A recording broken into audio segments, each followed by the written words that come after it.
warga di Jember, Jawa Timur geger gara-gara seorang pria yang dikabarkan meninggal tiba-tiba muncul saat keluarga hendak memandikan jenazah. Suasana duka pun berubah menjadi haru.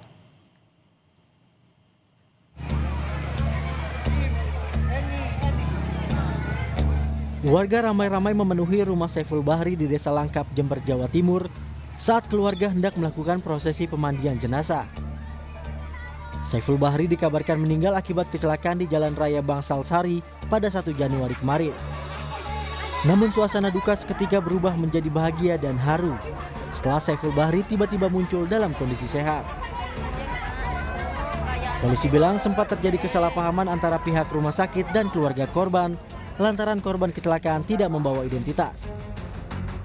Ada miss antara keluarga dengan pihak rumah sakit karena memang keduanya tidak membawa identitas waktu kejadian sehingga salah mengambil jenazah.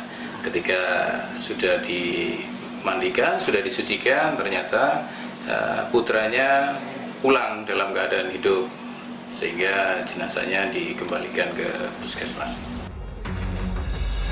Setelah memeriksa saksi, kedua korban diketahui yakni Ajda Mustafa dan Wildan Tobroni, warga desa Bangsal Sari, Jember. Warga langsung mengembalikan jenazah korban kecelakaan ke puskesmas Bangsal Sari untuk diserahkan ke keluarga korban. Hernawan Mustika, Kompas TV, Jember, Jawa Timur.